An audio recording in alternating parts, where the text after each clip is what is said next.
सुरूच आहे. बांगलादेशमध्ये अराजकता माजलेली आहे. देश लष्कराच्या ताब्यात केलाय. पंतप्रधान पदाचा राजीनामा देऊन शेख हसीना यांनी भारतामध्ये आश्रय घेतलेला आहे. तिथून पळ काढल्याचं पाहायला मिळालंय. तर आंदोलकांकडून पीएम आवाससह भारतीय सांस्कृतिक केंद्राची सुद्धा नासधूस करण्यात आली आहे. अजित डोवाल यांनी हिंडन एअरबेसवर शेख हसीना यांची भेट घेतलेली आहे. दोघांमध्ये 1 तासांपेक्षा जास्त काळ चर्चाही झाली आहे. तर भारतीय रेल्वेनं 200 पेक्षा जास्त रेल्वे गाड्या रद्द केल्या आहेत. एअर इंडियानं ढाक्याला जाणारी सर्व उड्डाणं रद्द केलेली आहेत. मागील काही दिवसांपासून बांगलादेशमध्ये विद्यार्थ्यांचं आंदोलन सुरू होतं. त्याच्यामध्ये सुप्रीम कोर्टाचा निकाल सुद्धा आला. मात्र विद्यार्थ्यांचं समाधान होऊ शकलं नाही आणि काल या आंदोलनाचा भडका उडाल्याचं पाहायला मिळालं आहे. या सर्व विद्यार्थ्यांनी आंदोलकांनी पीएम आवासचा ताबा घेतला. जिथं ज्या वस्तू मिळतील त्या वस्तूंवर डल्ला मारल्याचं पाहायला मिळत आहे. त्या वस्तू त्यांनी नेलेल्या आहेत. तर तिथे किचनमध्ये ज्या काही वस्तू होत्या, चिकन असेल, मासे असतील, त्याच्यावर सुद्धा ताव मारल्याचं दिसतंय.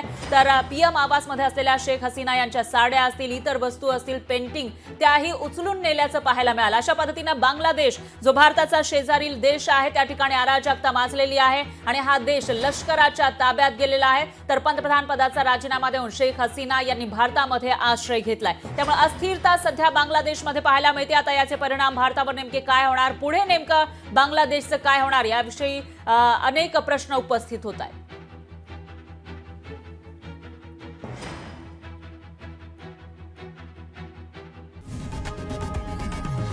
लोकशाही मराठी ऐका, पहा, जागरूक रहा.